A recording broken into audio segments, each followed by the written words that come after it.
Hey everybody, Greg Siskind here, joined by Elissa Taub, who you have to explain your subheader. I didn't have anything good this week to say, so. My subheader is the live stream jinx, because it seems like every time I agree to come on one of these things, we have some bad policy to talk about, and it's starting to get to be ridiculous. Well, newsflash, Elissa, that's every week with this administration. So there's Well, some more than others, and I feel like every time I come on here, there's some kind of late breaking news, which this isn't late breaking, but it's still. we had a good 24 hours on this one. Yeah. Well, why don't we lead with that, which is this secret ban that goes along with the secret ban, or I mean, that's not so secret. They have a memo about it, but the secret ban that now goes with the illegal ban. Yeah. Well, and this may be an illegal secret ban. It's a pause, not a ban. We have to be very careful. It's a pause. But yesterday, I guess there were some rumors, some chatter going on throughout the immigration lawyer community that their clients were going for interviews at USCIS field offices on adjustment of status applications, naturalization applications, asylum applications, and that they were being told that there was some new policy in effect where their clients had to have their biometrics redone. Biometrics being like mainly fingerprinting, redone under some new vetting policy that went into effect on April 27th, which was Monday. Yeah.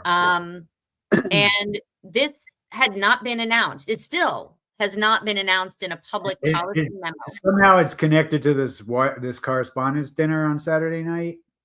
Maybe. I mean, look, USCIS has done this before, right? The initial benefits pause was done in the wake of the horrible shooting of those National Guard troops in DC. Right. Then like 2 days later, they were like, oh, we've got to stop everybody for vetting. Now the thing they're not even trying to connect it to immigrants anymore. Anything bad happens, they immediately have to say we have to take it out. We have to take it out on the immigrants. Yeah, that's basically. And so they said that there's some new vetting procedure that they're doing.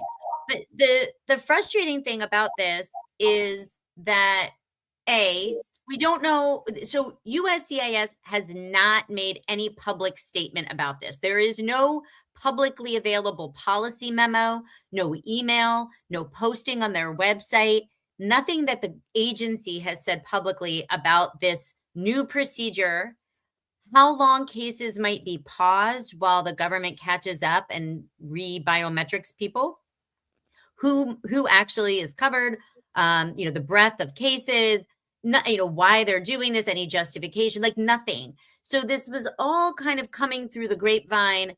It seems to have been confirmed to the press, and there were several press accounts today about this pause.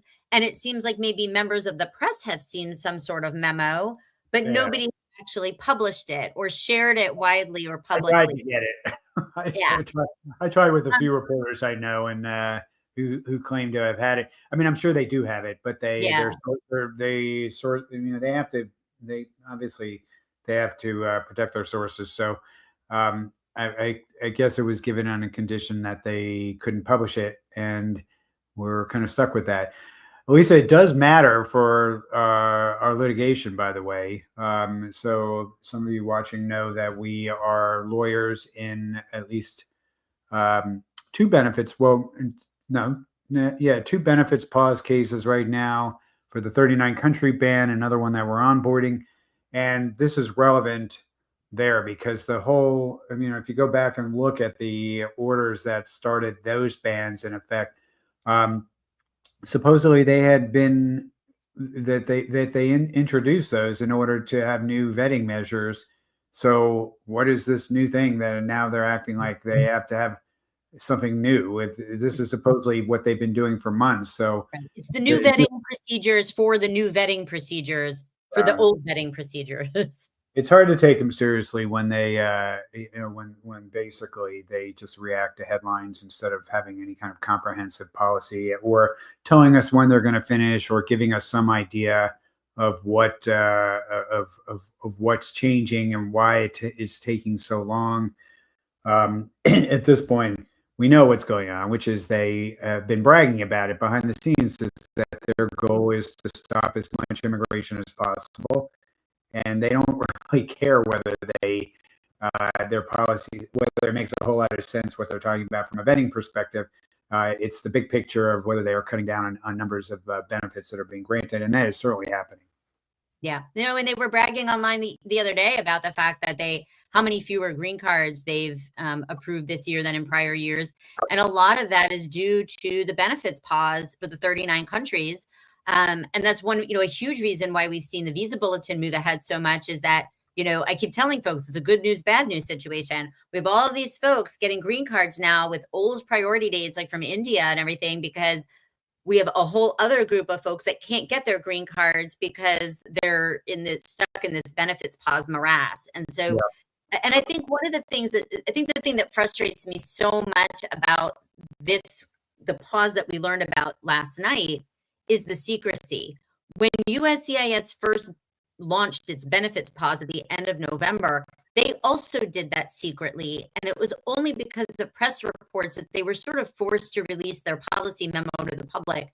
And so that we could actually deal with it and understand the parameters of it. And still, I see lawyers on listservs like not quite understand that it applies to everything for the folks from those countries. But it took a little while for them to release that publicly. So they also started that pause in secret.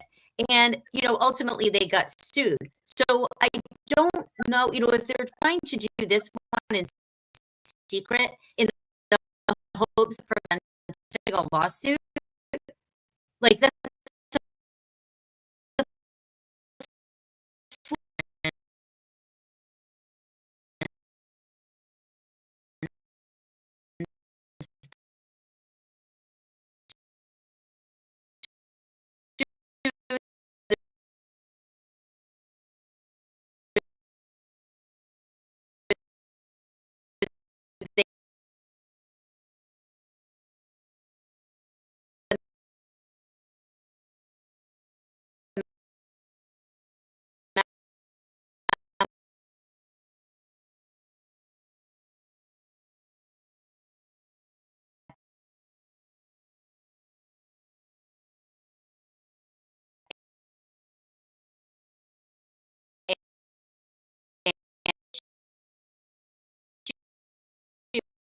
issue. This issue is going to follow them whether they release the memo or not. As our clients, I think that's the other part of this. I've seen other like clients about, and I'm like, my client's going to happen. So that's the first trick. And one thing I understand, like they said that anybody who had biometrics taken before April 27th was going to need to have them rerun. We don't know if that means that the person's going to have to go for fingerprinting again, or if that just means that USCIS is going to rerun their biometrics through their new fancy vetting procedure. But if they have to go get biometrics done again, it begs the question. If somebody went for biometrics on April 1st, which was before this new policy went into effect, what changed in their fingerprints, their photo, or their signature sample like April 1st and April 27th? Nothing. Yeah. And so why would they need to hold up a case to have somebody go for one of those appointments again when they presumably look the same, have the same fingerprints and everything? So it's very confusing. And and that's actually another question that is unanswered because we don't have a policy or procedure memo about what's going on. All right. We have a couple of comments that the sound is choppy. So I just switched from my microphone, my little blue snow, to the computer. But when they said it's choppy, they didn't say which of us was choppy. You sound to me. Do I sound okay to you? You sound fine to me. I just pulled mine a little closer to make sure I wasn't too far away, but okay. Well, you sounded okay to me, but okay. hopefully we'll get if it's so problematic, we'll figure out more specifically what the problem is. Yeah. All right. So, Elissa, that was one big piece of news. Another one that was probably competing for the top story of the week was the Supreme Court's arguments today on TPS for Syria and Mm. Haiti. So, what is the? So, this is essentially arguing over how the president. The arguments today were about how the president can end a TPS program. I think both sides, both. I mean, the plaintiffs didn't say the president couldn't end these programs. The question is whether the president violated the law in how he ended those programs. Is that a correct way to characterize it? Yes. Okay. And what was your take from today? My take from today is, well, first of all, I don't like to read the tea leaves with the Supreme Court.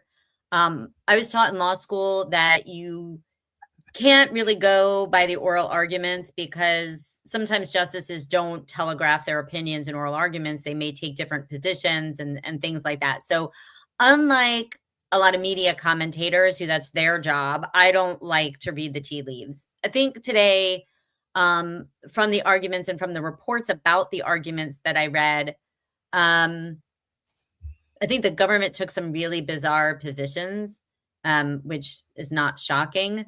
They never want to give, right? Like when the court is looking for a limiting principle, like how far could the president go with what he did? And they're like, he could really do this from the moon and it would be fine, right?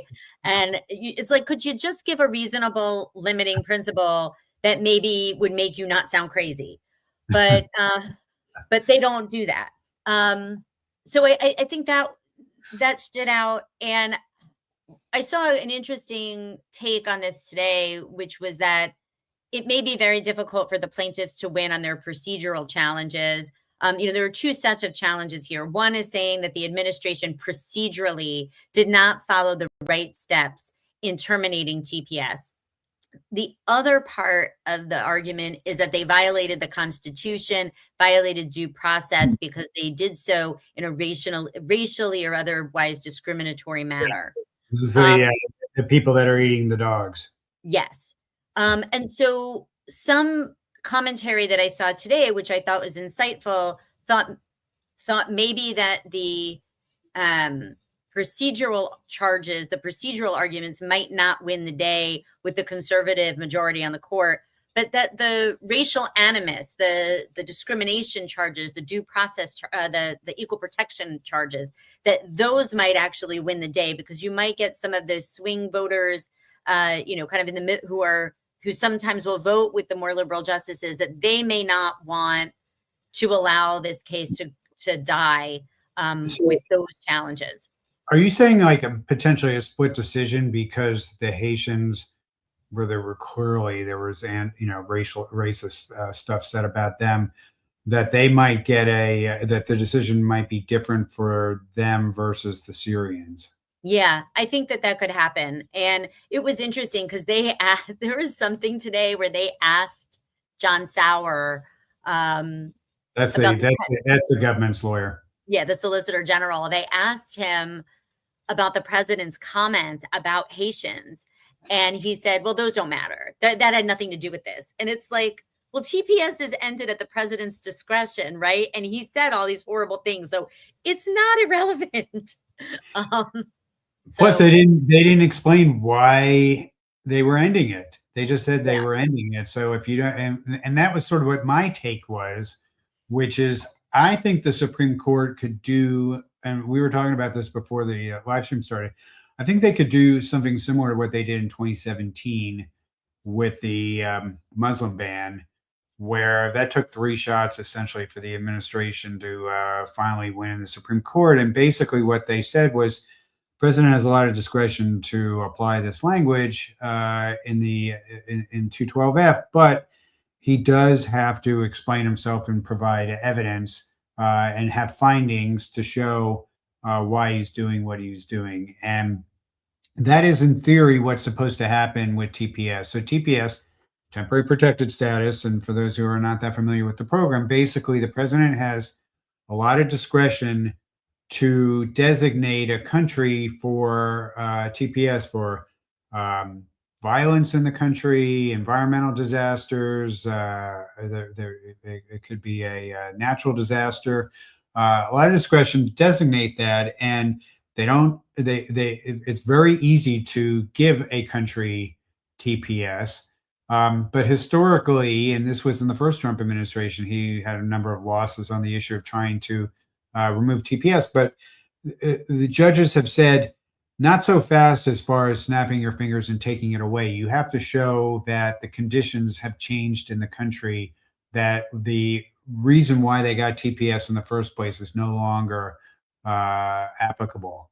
And you can make that argument. I mean, the probably easier for some situations, like, there are people that came for TPS for a hurricane that's 25 years ago that are still in TPS status. I mean, I think that's an easier argument to make than Haiti, which the U.S. has very serious travel warnings, telling Americans that it's super dangerous to go there. And it's hard to imagine that they can make, that they're going to be able to take the position that it's a safe country to go back to, while at the same time telling Americans that we're not, if you, that you shouldn't step foot in the country or you're going to get in trouble. So that being said, I can see the Supreme Court taking the position that they will allow the president the ability to end it, but he has to do something more than just declare it over. Yeah. He has to explain himself, which is in theory what's supposed to happen. And I think in the few instances in the past where a president has successfully got rid of TPS, that's how they've done it. Is they've said that like Montserrat's the classic example, I guess. That's the one that had the volcano years ago. And at some point, all the whatever the danger was over, and the people went back, and there was no reason to have it anymore. And the president said, I don't remember which president it was. I think it was Obama. Said, the conditions have changed, and we're letting this expire. So that's how I think. If I were guessing, I mean, I think you're right about the about Haiti being in a separate category, just because of the way the president dealt with that population. But I do think that they will probably lay down some standards that that have to be met in order to end it. They're not just going to say the president has complete discretion to do it. Yeah, I mean, that's what I worry about, I guess. Is how much latitude they want to give him on this. Yeah. And I guess we'll see. I mean, the interesting thing is, we immigration lawyers are always very focused on the end of the Supreme Court term, which happens at the end of June, because usually the biggest decisions of the term come out at the end of the term. Yep. And a lot of them tend to be immigration decisions, birthright citizenship. This TPS argument was the last argument of this Supreme Court term. So they're going to have less time to work on this opinion than they will have had to work on other opinions. But, the end of this Supreme Court term is going to be very significant. The last couple of weeks of June, anybody who's interested in these big immigration cases should be paying attention to the Supreme Court's decision calendar and when those come out, because it's going to be significant. All right. So there were two other cases that that were headline makers this week. One was from a federal court in Boston, that ruled that the Trump administration was violating the law when it ended the immigration status of 900,000 migrants who came to the U.S. through the CBP-1 program. And this was the Biden administration set this program up essentially to provide a more orderly way for people that were amassed at the border to be able to seek asylum in the United States. And these people were admitted in the CBP-1 program. They, in theory, are supposed to get their to get their process and be able to file their claims. But the administration has canceled the program last year. I think it was in April. And then they sent notifications, emails to everybody saying that their status had been revoked, encouraging them to leave, and then starting to put them into removal proceedings. And a judge this month. Well, it was actually, I think it may not be this week, but that's so that's one ruling that was essentially, I think is definitely going to, that's one that's probably going to be appealed up. And so we'll see on that one. And then the other case that I wanted to mention was the bond case. Actually, that was the one I was looking for.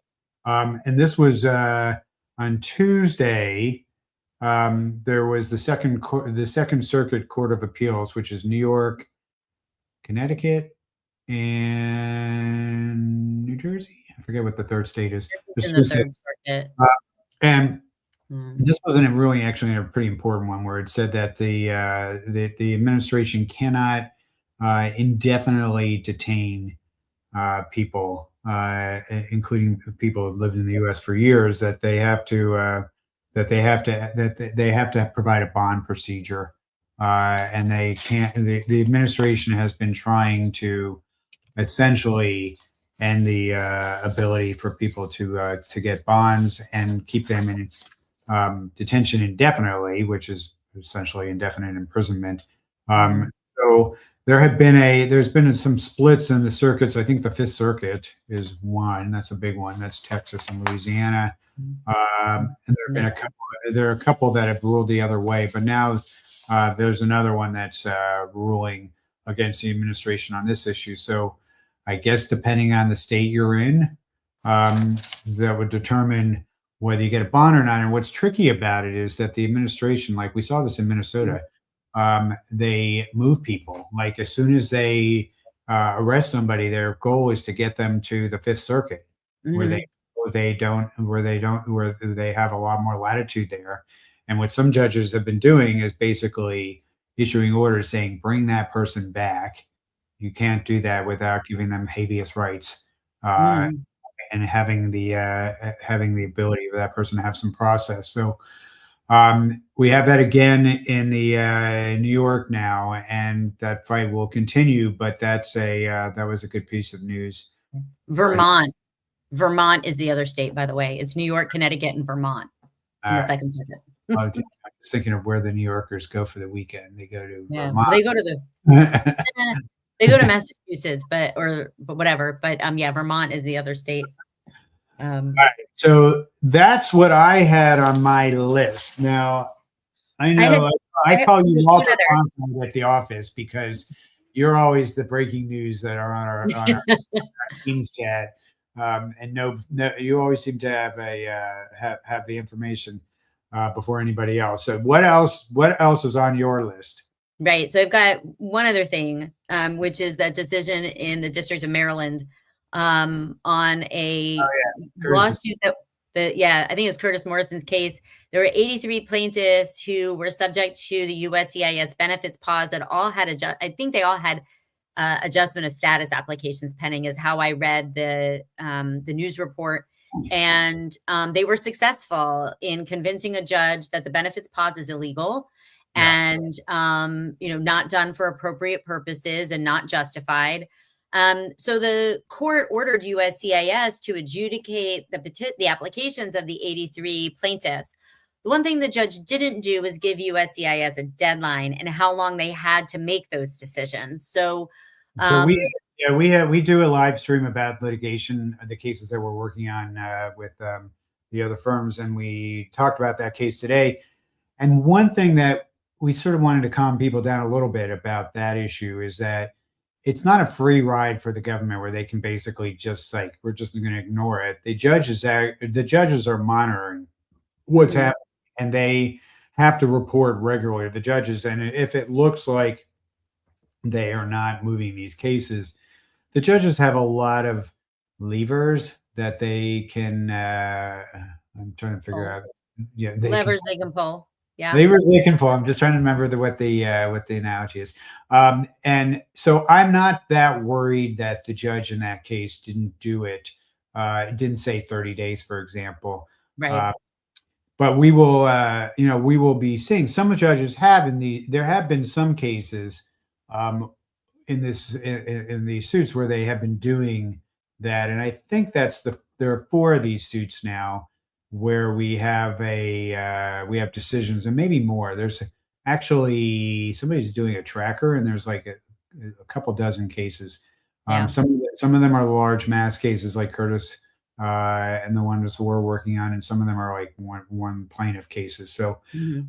we're trying, and then some of them are not on that spreadsheet. Like we heard today about an E2 case that Mhm. had been paused by USCIS that got approved this week after a court win. Yeah. So that was good news. It's a reminder to folks that if you are in the 39 country ban situation and you haven't been in one of our other cases, if you go over to Impact Litigation's website, there's a couple more days left to sign up for that case. Tomorrow is the deadline. What's that? Tomorrow is the deadline. Tomorrow's the deadline, so you have a chance. Otherwise, you can still always file these cases on your own. You're not barred from doing that, and Yeah. so we'll see. On our cases, we are in waiting mode. We had one argument on March 18th, and that was the Atlanta case, and then we have the Denver case that's more recent. We have a lot of cases that we're waiting on. And I think sort of the theme is that these judges are they make you wait, and you can't predict whether you're going to win or lose based on how long the judge is taking to issue the decision. So I don't make those predictions. I did see somebody asked us about the H-1B case. I think we have that here. And I can talk a little bit about that. So the H-1B litigation, there's three cases. Ours is the one we're working on is the Global Nurse Force case in Northern California. We had our arguments March 8th. We are surprised that we're very surprised. We're still waiting. We had hoped that the judge was going to issue something before the lottery.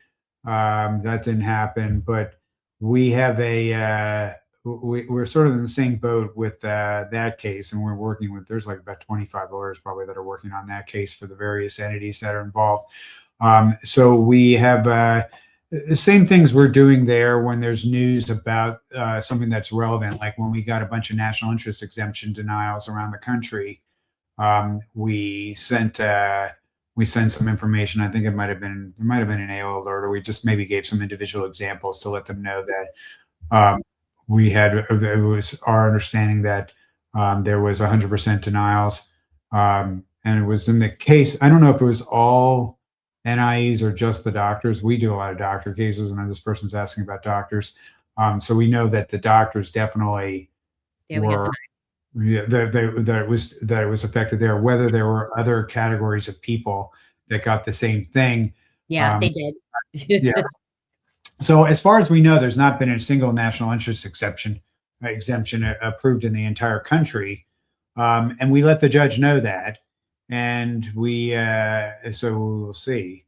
Yeah, and I think just to answer this person's the second part of his question, not only have no physicians gotten the exemption, but I just want to say very clearly, because I get asked this question regularly, and there's a lot of misconception out there in the universe. Physicians are not per se exempt from the $100,000 fee. There was a news report in the early days after the proclamation came out in September that surmised that the White House might exempt physicians, but they never did that, right? So it was it was a speculative news report. It did not come true, and so doctors are subject to the $100,000 fee the same way that everybody else is. Yeah. So what I will say is that what would be helpful for us, if anybody's watching that is a physician that is affected by this. A lot of doctors are not immediately affected because they're on J1s and they changed to H1Bs, and they exempted that pathway while you're in the United States. If you actually have to leave and get a visa, all bets are off. I believe that's right, Elissa, right? Yeah, if you go from J1 to H1B entirely from inside the United States, there's no $100,000 fee. It only applies if somebody's going to need to leave the US to consular process before that becomes Right. effective. So what we're looking for are some new declarations and some new examples in the litigation of people that maybe at the beginning, for one reason or another, um, it wasn't an issue for them, but it is an issue now. If you're in that situation where you're being affected by this now, please reach out to me because we are looking for some examples that for the court for the case that are fresh examples of that were not likely that were basically not at the situation changed and now they're impacted. So let me know if anybody's watching that's in that situation. Um, okay, Elisa, what else we would you like to mention? I can. There are two other doctor-related questions that I can. There's a few. How convenient. A few other doctor-related questions. So yes, this question about whether the benefits pause for the 39 countries applies only for cases pending with USCIS. So Right. I do have multiple physician clients from the 39 countries who got an initial waiver recommendation from a Conrad 30 office or a federal agency that was then sent to the State Department. The State Department has recommended the waiver. We even have a receipt from USCIS evidencing that the waiver got to USCIS and now the waiver is sitting. I have multiple clients in that position right And you now. can file the H-1B for that person, which may be Yes. necessary to keep them in status. Yes, and that is the plan for most of these folks is to file that H-1B. The hard part about it is because we don't know how long this situation is going to persist. There are very serious conversations going on with some folks about like, hey, doctor, how long can you afford to stay in the United States without working? Mhm. Because we don't know how long this is going to go. So we want to make sure that folks can support themselves while they're here. We don't want them to leave, but we also understand that people have really difficult decisions to make. And then on the flip side, does that employer have to go start a recruitment process for that position again and maybe have some backup plans in mind because they don't know when that doctor might be able to start work because they can't work without approval of the H-1B. So Yeah. we have some really tricky situations that we are now navigating with our physicians. And I can give you a bunch of examples, but I think the thing to know if you're not a doctor and you're not in this like healthcare world is that this is going to have and already is having some, but over the course of the next year, if this pause isn't lifted, it is going to have significant ramifications for healthcare. Doctors that were supposed to have hours that you could go and make an appointment are not going to be there. When you're if somebody's in the hospital, the physician that was supposed to be on staff to help care for them while they're in the hospital might not be there. And so, and I could give you more examples. Nephrologists who are supposed to be monitoring your dialysis might not be there. Mhm. So there are lots of real world implications of this pause. And I want to be very clear because maybe there's somebody from USCIS watching this live stream tonight that this is a really big problem. And every single day in my law practice, the snowball grows. And it is infuriating. Yeah, and I would say for doctors, if you're not in if you're in this situation and you're not either in one of the mass suits or suing individually, um, you're basically at the mercy of USCIS here. And I would say that your employers should strongly consider litigating because people are winning, and the judge and it's really hard for the Department of Justice, especially in a case of a doctor, to deal with those arguments with the judge that vetting a doctor for security is really all that difficult to do. Yeah. Well, and these doctors have gone through background checks already. They go through, they have to get a medical license. Their hospitals are going to credential them, which involves, calling all the places they worked before and figuring, and asking questions about them. I mean, involved detailed process. And my feeling is, especially for somebody who might be like a surgeon, if this person is qualified to like cut people open and like mess around with their organs, like they're probably cool. Maybe not in every case, but like, they've been here for several years already. yes. Yeah, they've So been here for a if you're while. a real security threat, you probably already know about it. Yeah. It, You know? it's it's just ridiculous. And I think the one thing, folks keep asking me, what can I do? Writing a letter or including a letter in your H-1B petition about how difficult this is for you or how it's going to be bad for your employer is not going to get past this benefits pause. The only thing that I've seen that actually can get past the benefits pause is suing. And so I just, there's a lot of advocacy going on behind the scenes to try to get Congress to provide some oversight of USCIS and bring the director of USCIS into Congress and ask him questions in a hearing to say, what the heck is going on with this? Like, justify yourself. So there's a lot going on behind the scenes, but right now the only tool I know of that is proven to get past this pause is suing the government. Yeah. So this is a question, we were just talking about it before. It's a reminder that this is a benefits pause that is only at USCIS. Which means your question regarding the application sitting in state right now, waiting on the waiver, that should happen without it shouldn't be impacted by any of the nonsense that's going on over at USCIS.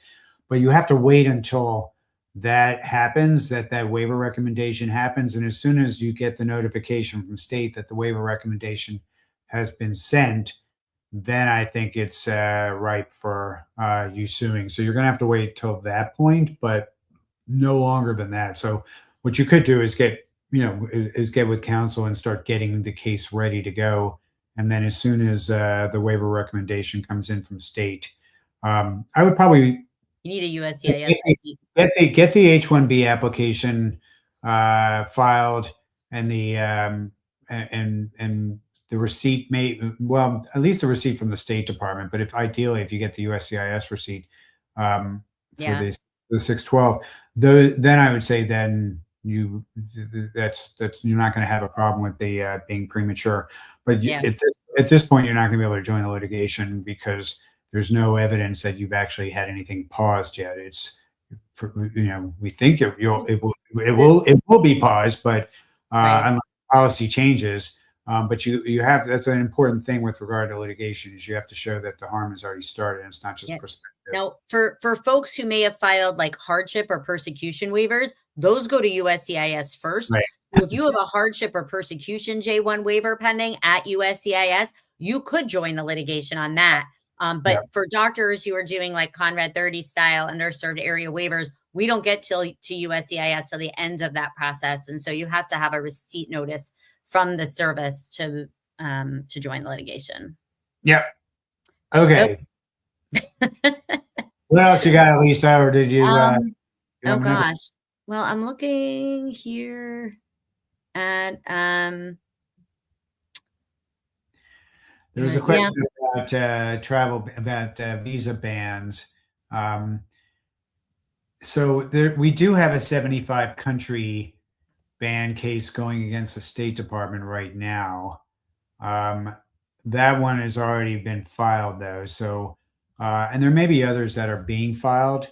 I don't think we're doing another one, and we haven't had a decision on ours, but you always have the option to sue on your own. And there are a lot of really good federal litigators out there in the immigration bar who do those individual cases. And I would say, if there's not a national case right now that or a mass case, yes, you'll pay more to do it on your own, but you always have that option to do it. And in some cases, suing on your own, those cases sometimes get dealt with more quickly because it's not, you're not going to get a settlement typically in one of these cases that have 200 plaintiffs or 400 plaintiffs. So usually the USCIS DOJ is going to fight that until the judge issues an injunction against them. But in the individual cases, we have seen in some cases where the benefit just gets issued and they just make it go away. So you never know, but that is something that if you're watching this and you're thinking about, gee, I really would like to have been one of these cases, but I'm too late. You're not too late to be your own client. I mean, to be your own plaintiff in your own case. Right, yeah, don't be your own lawyer, but you can be your own plaintiff. Right. Um, so a couple more doctor questions. Which one do you want to? So I wanna do the bottom one, about people stopping work. Yeah, so we are getting there. So the question is, if we're seeing people having to stop work because of the benefits pause, and the question is, yes, and we're getting there in greater numbers. So when somebody is in H-1B status and their H-1B status is coming to an end, their employer will file an extension, and the filing of that extension petition automatically extends that person's ability to keep working for 240 days. And typically, that's enough time, even without premium processing, to have that petition approved. And what we're seeing now is that for people who had H-1B extensions filed back in the fall, Yeah. they're coming up on those 240 days or may even be there already, and they can't keep working.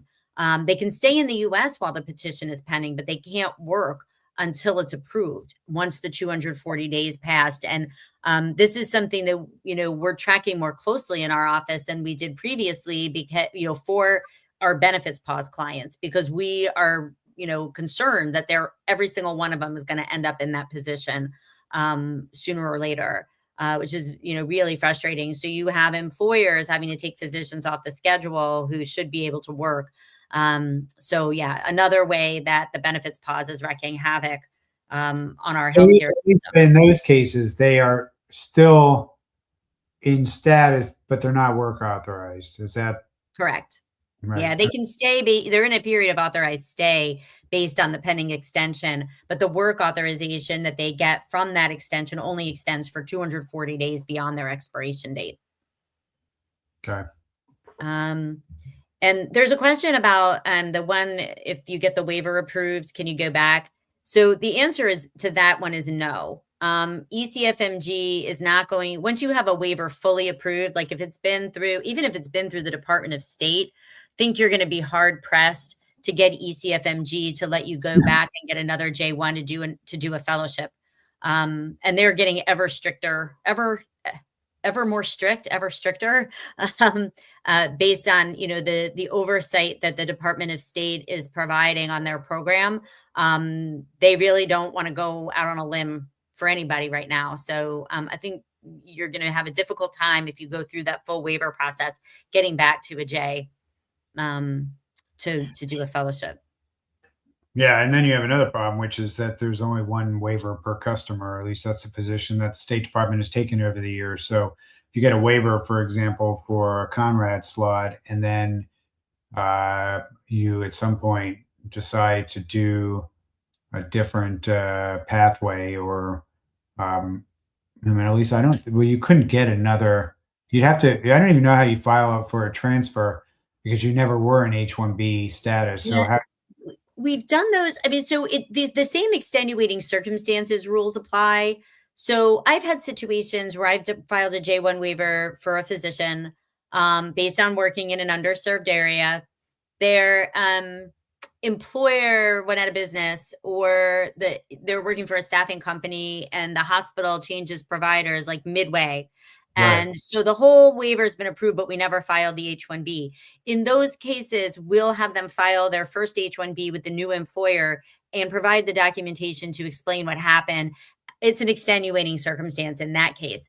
But I think here, the issue we have is if you just voluntarily say, yeah, my waiver's approved, but I've changed my mind. I don't want to take that job anymore. You don't have the same extenuating circumstance basis to have a new employer maybe file that H-1B for you in the future. So, when you get one of those waivers, the government assumes and expects that you are going to work all 3 years in that position. It is very specific, I, even down I to the might websites. I might differ a little bit with you on that, which is that the extenuating circumstances would be that the government wouldn't adjudicate Well, this. if it's a benefits pause situation, yes, I agree with that.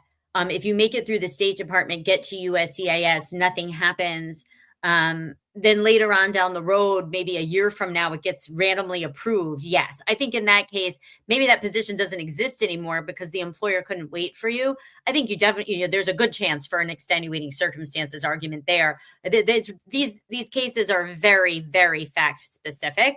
So I don't want to, be in position to like advise a specific person in this, in this setting on the situation because we don't know all the I'm happy details. we get to get in the weeds on Dr. Immigration tonight. Yeah, We I don't, know. That's we don't, we that's what don't get happens. to do that. I know, that's what happens when I show up. Right. But yeah, so I mean it's tricky. It's very, very tricky. And as I've said to other physicians recently, I've done several webinars in the last couple weeks and stuff.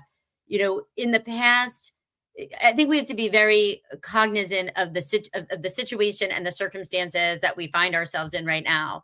And there are times when we can push and be strident and say, yeah, we're going to be really aggressive on something. And then there are other situations where we want to be a little more conservative in our advice or our approach because we know that we're not dealing with certain government agencies that are acting, they're not really acting in good faith as much anymore. And so we want to be careful about how far we can push the boundaries of what the government expects. And that doesn't mean we don't do it, but it means we have to be a little bit more cognizant of, how the government's attitude has changed on certain things. So, but yeah, that's, so yeah, not going back to the J on that, on the initial question, I think going back to the J after you've gotten down pretty far down the waiver route is probably going to be a no-go though. Okay. Unfortunately, but you could ask them. All right, Elissa, any other questions we want to take? Any other news that you want to announce, or is class dismissed? I think class is dismissed. Okay. All right. Well, we'll be back next week, and as I always say, hopefully we'll have better news to report. And in the meantime, hopefully, if you are in any of these cases, we'll have some good outcomes from some of these judges soon. I hope so. Good night, everybody. All right. Good night.